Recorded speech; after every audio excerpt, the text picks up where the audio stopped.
Casi un mes ha pasado desde que una lluvia torrencial inundara más de una decena de colonias en el municipio de Chalco, en el Estado de México, así como en la alcaldía Tláhuac, en la Ciudad de México. Desde entonces, el temporal no ha hecho más que empeorar la situación para miles de personas. Ante esta situación, las autoridades, que tardaron en implementar un plan de atención a la emergencia en esas zonas, aseguran que uno de los problemas es originado por la cantidad de basura en los drenajes.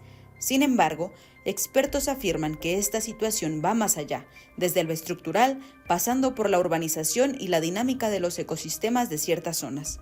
Una problemática que no es nueva, pero impacta cada vez más fuerte a los sectores más desprotegidos de la población. ¿Cuál es la responsabilidad del gobierno en esta problemática?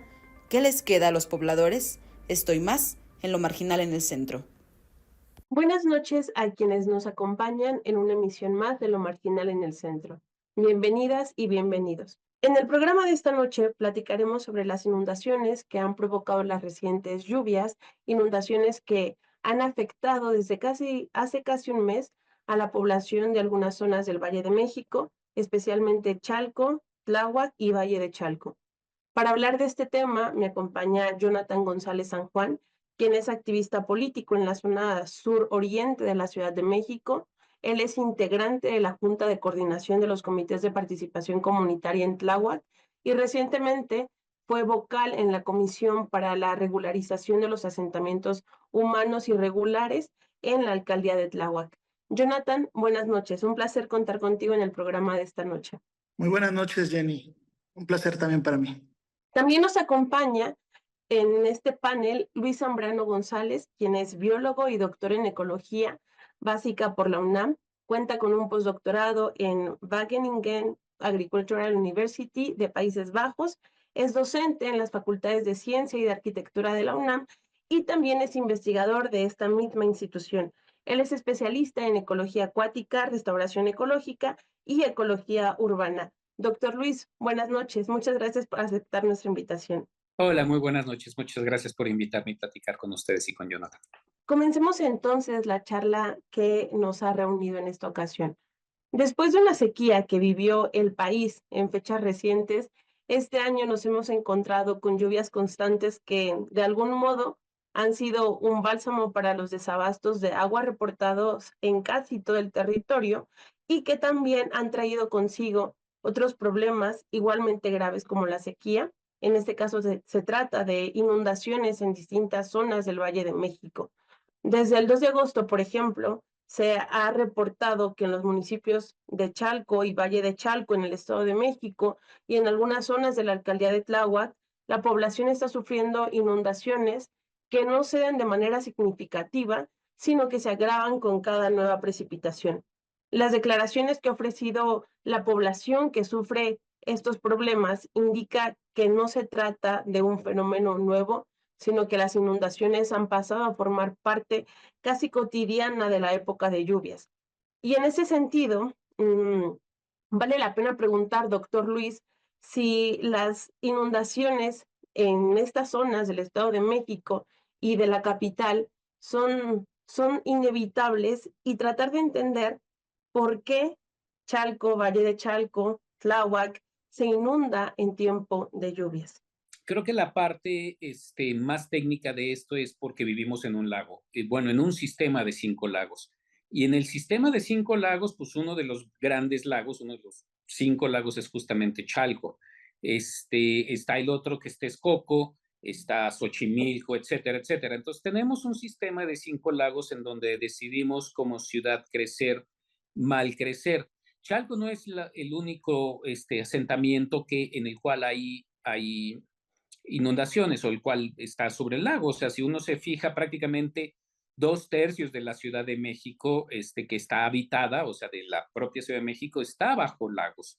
Entonces, las razones por las cuales existen las inundaciones, pues básicamente es porque pues vivimos en un lago que nos esforzamos en secar y que nos hemos venido esforzando en secar desde 1600, desde el siglo XVII, en el cual en algún momento se decidió, uno de los virreyes decidió secarlo precisamente porque hubo una gran inundación cerca del centro de la ciudad.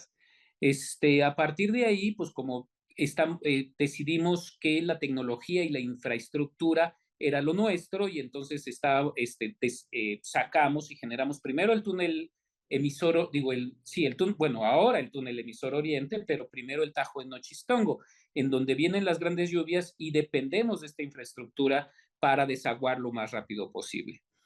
El gran problema ahora es que el cambio climático lo que está haciendo es modificar los tipos de lluvias. Y entonces tenemos, como dijiste, estas grandes sequías, llevábamos 3, 4 años de grandes sequías en donde la lluvia era relativamente pequeña. Y entonces, aun cuando fuera época de lluvias, pues había pequeñas precipitaciones, había encharcamientos, algunas pequeñas inundaciones, pero nada significativo. El cambio climático, además de esas pequeñas lluvias, genera estas grandes sequías, genera estos eventos extremos que son las grandes precipitaciones. Y ahora estamos teniendo justamente un año de grandes precipitaciones. Y cuando se vive en un lago, se depende de estos infraestructura que luego se bloquea y se tapa por obvias razones, porque pues al final de cuentas se tapa con ramas, se tapa con polvo, se tapa con basura de toda la ciudad. Lo primero que tenemos que decir es que no es culpa de la basura tampoco, ni culpa de la gente que vive en Chalco, tampoco el hecho de que nos inundemos, porque todos vivimos en un lago, o el hecho de que se inunde Chalco. Lo que sí tenemos ahora son grandes precipitaciones que no tiene capacidad para desaguar a la velocidad a la que debería desaguar esta gran infraestructura, y mientras se desagua, pues se quedan inundados todas estas zonas. Digamos que es como si uno tuviera un lavabo y le abre rapidísimo a las dos llaves, a la caliente y a la fría. ¿Qué es lo que va a suceder? Que por muy grande que sea el boquete o el drenaje, cuando le cierre va a quedar una capa de agua. Esa capa de agua son las inundaciones en las zonas más bajas, que en este caso es Chalco. Entonces, vivimos en un momento muy complicado en el cual estamos sobre un lago y tenemos cambio climático que está generando estos eventos extremos que nos generan pues inundaciones en las zonas bajas. ¿Se puede resolver? Sí, sí se puede resolver, pero no se resuelve con más infraestructura. No se resuelve con destapando caños, digamos. Se resuelve con un nuevo manejo territorial para toda la ciudad, en el cual encontremos espacios para el agua, sobre todo en estos eventos extremos, que obviamente en algunos pedazos en Chalco, pero otros en Xochimilco, pero otros en Texcoco, etcétera, etcétera. Necesitamos espacios para albergar esta cantidades tan grandes de agua. Sí, claro, y además esto que usted menciona, la construcción de este tipo de espacios podría incluso funcionar como alguna especie de previsión frente a los otros fenómenos que son el contrario de las inundaciones, como las sequías. Continuando con la conversación, Jonathan, quisiera preguntar por algo que también inevitablemente sale cuando hablamos de estas situaciones y nos encontramos con estas situaciones, que es la responsabilidad y la respuesta que han tenido los gobiernos, tanto del Estado de México como de la Ciudad de México, a estos fenómenos que están afectando a la población. Sí, Jenny, muchas gracias. Pues efectivamente, como lo comentaba el anterior panelista, efectivamente yo creo que hay un problema complejo que no es de ahorita, que se viene arrastrando con muchísimo tiempo. Finalmente, la responsabilidad que nosotros creemos que en cierta medida los gobiernos, tanto del Estado de México como de la ciudad, y que ha rebasado además a ambos gobiernos de estas dos entidades, finalmente obedece a que no hay un plan real, un plan serio de urbanización, de temas de medio ambiente, y que ha generado, pues evidentemente, esta complicación. Se habla en el caso concreto, por ejemplo, de Valle de Chalco, de un tapón que es lo que tiene precisamente ahorita estrangulada la zona que está inundada, que es un tapón de 2.7 kilómetros de basura que está sobre las redes pluviales de Chalco, y que evidentemente, digo, hay cuestiones que se pueden manejar, pero que ha rebasado, insisto, a ambos niveles de gobierno. En el caso concreto de la Ciudad de México, sí puedo decir que hay un desorden en cuanto a la infraestructura. No existe la capacidad para poder tener, poder desaguar efectivamente todo lo que nos cae por la lluvia. Y en el caso del Estado de México, pues una mala infraestructura también en el tema de las redes pluviales. Son redes muy añejas, más de 30 años se hablan en el caso de las de Chalco, y en algunos otros casos ni siquiera cuentan con redes pluviales que puedan ayudar al retiro del agua. Y entonces, en ese sentido, pues creo que lo que estos gobiernos, junto con los anteriores, no han podido llegar a batir, pues es finalmente la mala infraestructura que hay en ambos, en toda esta región, y en el caso concreto de la Ciudad de México, pues hasta un desorden en la planificación de la mancha urbana, ¿no? Que, como se comentaba, pues al final genera este tipo de problemas, y acompañado evidentemente de las malas acciones de gobierno. Sí, muchas gracias, Jonathan. Creo que los puntos que mencionas, por supuesto, que nos ayudan a tener un panorama un tanto más específico de la situación de cada una de las zonas que por lo menos mencionaste. Y quisiera preguntarle en este mismo sentido, doctor Luis, acerca de la responsabilidad que usted alcanza a notar por parte del gobierno del Estado de México, de la Ciudad de México, dentro de estas problemáticas con que nos estamos enfrentando hoy día. Bueno, uno de los factores fundamentales es, o sea, la infraestructura que hemos venido creando histórica y la urbanización que hemos venido generando histórica, pues es una responsabilidad de ya cientos de años, básicamente, o sea, de 350 años. Ahora, ¿cuál es la responsabilidad actual? Porque tampoco se le puede echar la culpa al virrey, digamos, o sea, a seguir responsabilizando al virrey. O sea, lo que sí ha generado durante estos 300, 400 años es infraestructura que nos hace muy vulnerables frente al cambio climático, frente a estos eventos extremos. Esto es, si una infraestructura que es un gran túnel emisor de repente está tapado, o el colector está tapado, pues eso genera una inundación para cientos de familias o cientos de miles de familias de más de 30, 40 centímetros, pues eso es aumentar la vulnerabilidad. ¿Qué es lo que tiene que hacer? Digo, si esto fuera nuevo, te diría, no, pues es que nos agarró desprevenido a los gobiernos locales, tanto el gobierno de la Ciudad de México como al gobierno del Estado de México, como al gobierno federal. O sea, y ahí me estoy refiriendo a las oficinas de agua del Estado de México, a Conagua y a SACMEX. Pues te diría, bueno, sí, ahora hay que ir pensando, pero el problema del cambio climático lo hemos venido discutiendo desde hace 20 años. Y desde hace 20 años hemos discutido que uno de los factores fundamentales es, por un lado, tanto la escasez de agua en la Ciudad de México como las posibles inundaciones, o sea, la vulnerabilidad de las inundaciones. Entonces, desde hace 20 años podríamos haber empezado a generar infraestructura bastante más útil para reducir vulnerabilidad frente a este tipo de eventos extremos, y no lo hemos hecho. Y a la fecha seguimos no haciéndolo. O sea, en realidad, en lugar de andar repensando frente a este evento extremo y esta crisis, qué es lo que vamos a hacer en infraestructura en el futuro cercano, lo que están pensando es, bueno, sí, no hay ningún problema, lo vamos a destapar y ya con eso se resuelve el problema, cuando no es así, porque en los próximos años ya no solo va a ser Chalco, también puede ser Tláhuac, también puede ser Xochimilco, pueden ser todas las zonas bajas, porque el sistema de drenaje nos genera mucha vulnerabilidad, sobre todo porque ya está muy viejo, y sobre todo porque ya necesita mucho mantenimiento, y eso no lo ha dado, no lo ha generado, porque el mantenimiento no corta listones, el mantenimiento no se ve, y el mantenimiento no es útil para acarrear votos. Va por ahí el gran problema. Necesitamos una nueva visión, y una visión que busca manejo territorial. ¿Dónde tenemos áreas verdes? ¿Dónde tenemos áreas azules que nos permitirán reducir justamente la vulnerabilidad?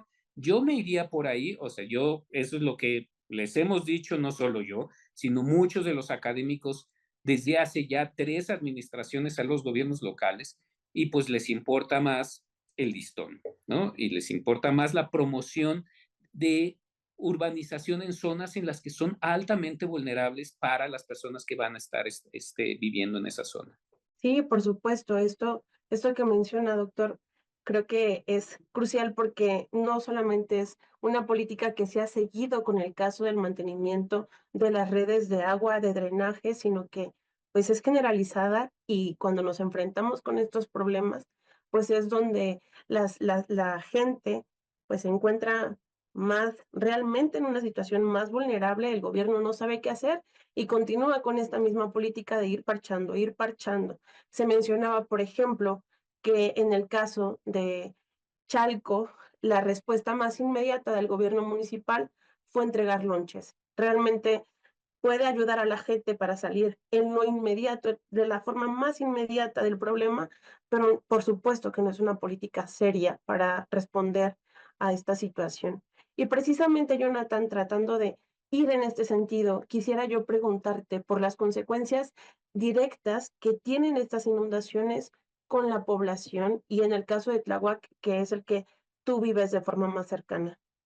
Sí, yo creo que el tema de las inundaciones sí genera, evidentemente, pues es un tema indiscutible, ciertas gravedades dentro de la sociedad, porque no solamente estamos hablando que tenemos el agua negada en muchas viviendas, sino que evidentemente rompe con el esquema que llevan las familias de esta zona. En el caso concreto de la parte de Tláhuac, las zonas afectadas, como el pueblo de San Andrés Mixquic, que no solamente fueron las viviendas afectadas, sino prácticamente se perdió el 30% de la siembra de los productores de hortalizas, que son inclusive una fuente importante del desarrollo económico de la región, en la propia Ciudad de México, y que el 30% de las hortalizas se perdieron con este tema del desbordamiento del canal de Chalco. Trae otras complicaciones indiscutiblemente, como el tema, por ejemplo, sanitario, ¿no? Que hemos detectado inclusive algunos brotes ya de dengue, algunos por el agua negada, hemos detectado, por ejemplo, problemas de gente con temas estomacales. Y evidentemente también, pues lo que tiene que ver con el tejido social. Empieza a haber rapiña, empiezan a haber actos de vandalismo dentro de las viviendas que la gente ha tenido que dejar porque finalmente pues ha tenido que buscar el salvar a sus familias, y hay rapiña en algunas viviendas. Otro de los problemas que también me parece importante es que efectivamente los apoyos que los gobiernos han podido otorgar a las familias, pues se han partidizado, ¿no? Hablamos, por ejemplo, que en la Ciudad de México el gobierno, a través de la Civisu, mandó alimentos, mandó apoyos con cobijas, colchonetas, hasta cobijas, y que estos apoyos prácticamente los partidizan porque, por un lado, pues se le otorga a la gente menos afectada, ¿no? Y a los que realmente están afectados, pues no hay esa protección. Y por otro lado, también pudiera decir el tema que recientemente, por ejemplo, se vivió en Chalco, ¿no? El tema de la educación, que hasta tuvo que haber un retroceso en el calendario escolar de los propios niños, pues porque evidentemente en una situación tan compleja como la que se encuentran sus familias y sus viviendas, pues indiscutiblemente se vieron afectados. Y la última, y no por ello la menos importante, el tema de las viviendas. Hay viviendas muy afectadas con el tema de las inundaciones. Desafortunadamente este tema le pega a la gente más vulnerable, a las viviendas que prácticamente son de pisos de tierra, de casas de cartón, y que obviamente muchos de ellos también pues vieron afectadas pues su poco patrimonio que tienen, ¿no? Ese es el tema. Sí, la verdad es que los videos que se han mostrado en redes sociales, pues muestran que realmente hay poco que salvar en esas situaciones, precisamente porque pues se trata de poblaciones que han sido históricamente marginadas del poco o mucho progreso de la zona en donde vivan y que, como dice Jonathan, pues tiene afectaciones que van desde lo más básico como la salud, más de la salud física hasta pues la salud emocional, mental, pasando por todo un margen de más problemas. Para ir terminando con nuestra charla, quisiera preguntarle, doctor Luis, ¿qué alternativas se pueden encontrar para los habitantes de estas zonas, ¿no? Usted, pues, con el área, con la preparación académica que tiene, la investigación que ha hecho, pues ha mencionado que distintos académicos y académicas, pues han presentado constantemente alternativas. Creo que eso es fundamental y es correcto, muy aplaudible también, pero preguntarle un poco más por las alternativas que podemos ir encontrando como sociedad civil. Bueno, quizá una de las primeras alternativas es lo que es que pensemos lo que le llamamos fuera de la caja. Y el pensar fuera de la caja no solo es dejar de pensar en que la infraestructura es el único factor que importa, sino también el manejo territorial. Y dentro del manejo territorial involucra justamente pensar en reducir inequidades en vivienda. Efectivamente, la gente más vulnerable es la gente que tiene menos poder adquisitivo y la gente que sufre más este tipo de problemas es la gente que tiene menos poder adquisitivo. Entonces, lo que necesitamos es dignificar la vivienda y manejar mejor el territorio. Y eso es pensar fuera de la caja, digamos, porque normalmente lo que se piensa es hagamos casas y casas y casas o departamentos, departamentos y departamentos y cuento, el éxito está contando el número de departamentos, no si son buenos, si son de calidad o sirven para la gente, ¿no? Hay veces los departamentos o las casas son muy chiquitas y están en medio de la nada y no sirven para nada, e incluso hasta están deshabitados. Entonces, lo primero es pensar que el manejo territorial debe de ser para todos los capitalinos o para todos los que vivimos en la zona conurbada de la Ciudad de México. Y eso implica tener áreas verdes que nos sirvan de amortiguamiento para las sequías, como decías tú, para guardar agua, por un lado, áreas verdes y áreas azules, y por otro lado, que nos sirvan de amortiguamiento para evitar inundaciones, ¿no? Eso en todas las zonas, no solo en las zonas de alto poder adquisitivo. O sea, el estudio que tenemos también es que las áreas verdes, por ejemplo, están en las zonas de mayor poder adquisitivo, ¿no? La Miguel Hidalgo y Coyoacán, etcétera, cuando el resto de las zonas tienen muy pocas áreas verdes y azules. Entonces, lo primero es ir pensando de ese lado, fuera de la caja, que los gobiernos empiecen a estar obligados a tener este tipo de lugares para poder empezar a mejorar la calidad de vida de todos los habitantes. Y el segundo lugar que yo quisiera enfatizar tiene que ver con pensar fuera de la caja por parte de la sociedad. No podemos seguir pensando que el gobierno nos va a resolver todo sin que nosotros le exijamos o que le exijamos nada más nuestro lonche. Digamos que en pocas palabras, como sociedad tenemos que empezar a pensar en que el gobierno deje de manejar la tragedia y empiece a prevenir la tragedia, ¿no? Y para eso necesitamos exigirle. El gobierno no, ningún tipo de gobierno, ningún tipo de partido, yo no estoy hablando de algo, o sea, de ningún tipo de ideología en particular, no va a hacer nada si no se siente presionado por la propia sociedad. Y la propia sociedad tiene que presionar de manera directa a sus propios gobernantes de decir, esto me va a pasar tarde o temprano porque mi experiencia como chalquense, mi experiencia como Xochimilca, mi experiencia como lo que iztapalapeño o coyoacanense es que me voy a inundar. Entonces me tienes que mejorar mi plan de manejo y exigírselo a los gobiernos que en realidad eso es lo último que esperan. Lo que esperan es que recibir dádivas, ya lo decía Jonathan hace ratito, ay, pues en la tragedia pues les manejo lonches y además lo partidizo, ¿no? Digo que este es del partido político fulanito, ¿no? En realidad tenemos que nosotros también como sociedad empezar a exigirle a nuestros gobernantes, independientemente del tipo de gobierno que tengamos, que deben de empezar a pensar en cambio climático y manejo territorial como sociedad, porque ya sabemos que vivimos en un lago y que si seguimos por ahí nos vamos a seguir inundando.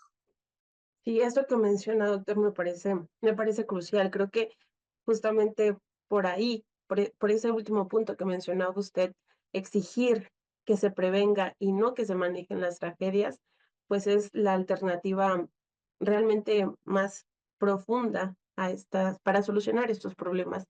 Y quisiera terminar contigo, Jonathan, preguntándote exactamente lo mismo. ¿Qué alternativas existen para los habitantes de las zonas? ¿Qué se ha hecho, qué se ha implementado por parte de la población con la que tú te relacionas de forma más directa para tratar de solucionar de forma radical esta situación? Sí, Jenny. Pues creo que inclusive la oportunidad del programa nos permite pues hacer una exhortación más que a los gobiernos, a la población efectivamente, de lo que se debe de hacer en estos casos. No porque ahora ya estemos inundados, ahora ya hay que ver cómo remediamos el problema, porque evidentemente debemos de pensar, como bien decía mi compañero. Necesitamos pensar no solamente en la caja, sino afuera de la caja, y en ese sentido creo que en el caso de la Ciudad de México y concretamente en Tláhuac, la política no se ha conducido correctamente con respecto al desarrollo de la ciudad. Es una ciudad que se desborda con todos sus problemas de infraestructura, en general de toda la sociedad, de vivienda, de servicios, etcétera, que de voltear a ver estos problemas, pero que muchas veces efectivamente no se valoran porque no es algo que a corto plazo pueda generar reflectores. Y en este sentido, efectivamente, en el caso de Tláhuac, desde el 2008 no ha habido un plan de desarrollo urbano, es decir, la última modificación que hay en Tláhuac con respecto al plan de desarrollo es del 2008, y de ahí a la fecha no hay ninguna modificación, es decir, se habla, por ejemplo, de la zona Chinampera, que fue una de las zonas más afectadas, en donde indiscutiblemente tiene que existir una parte que seguramente se va a regularizar y otra parte que se tenga que reubicar a la población, pero de eso no se dice nada. Se habla, por ejemplo, de la gente que está cerca de los canales, pero no hay un plan, por ejemplo, para reubicar a todas estas familias y decir, bueno, finalmente esto se tiene que delimitar como un área protegida. Tenemos precisamente aquí en Tláhuac toda la zona que es una expropiación que se hizo en la zona de Santa Catarina, pero que eso fue prácticamente desde Salinas de Gortari. A la fecha no hay ninguna planificación seria en torno a la tierra y a la población de esta zona, y que eso pues obviamente nos obliga a quienes vivimos en esta zona a decir, bueno, si los gobiernos no lo están haciendo, somos nosotros los que tenemos entonces que buscarle. Y en ese sentido creo que coincido con la opinión de mi compañero en el sentido de que, bueno, también la sociedad tiene que esforzarse primero exigiendo, primero reclamando. Nosotros hemos sido promotores en ese sentido de la delimitación de los suelos de conservación y de lo que es propiamente habitable, que se regularicen las colonias en donde se pueda delimitar. En el caso de Chalco es la misma situación en la zona de culturas, en donde pues son colonias marginadas de 20, 30 años sin servicios y sin infraestructura, y en ese sentido, pues no hay quien le ponga un orden, y es creo que lo que obliga a que la sociedad le tenga que buscar, a que seamos los ciudadanos, a que seamos los que estamos padeciendo estos problemas, los que nos veamos un tanto obligados a exigirle a los gobiernos que destinen recursos y que aún destinados se utilicen propiamente para las acciones concretas. En el caso de Tláhuac se han aprobado, por ejemplo, recursos importantes para, en el año pasado se autorizaron 10 millones de pesos para estudios de impacto ambiental en la ciudad, en Tláhuac. ¿Y cuál es la resultante? Se hicieron los estudios, ahí están guardados, que no han servido absolutamente para resolverle un problema concreto a la población, y que en ese sentido, pues, la población tiene que organizarse, buscar alternativas e ir escalando a los diferentes niveles de gobierno para resolver esta parte de la problemática social que se está viviendo. Sí, pues creo que en ese sentido, tanto la opinión de Jonathan, la posición de Jonathan, como la posición del doctor Luis, pues señalan la necesidad de que la población tome estos problemas en sus manos, no porque pueda solucionarlos con sus propios medios, sino porque sin duda tienen la posibilidad de exigir con una fuerza realmente impactante que se cumplan las promesas de campaña, que se solucionen ese tipo de problemas, y creo que estamos en un momento importante para que la sociedad civil no quite el dedo del renglón ahora con el cambio de gobierno, el cambio de administraciones, los cambios de administraciones que se vienen. Agradezco mucho a Jonathan San Juan, agradezco también muchísimo al doctor Luis Zambrano por sus participaciones, y agradezco también a quien nos acompañó en esta emisión de Lo Marginal en el Centro. Que tengan muy buenas noches. Hasta luego.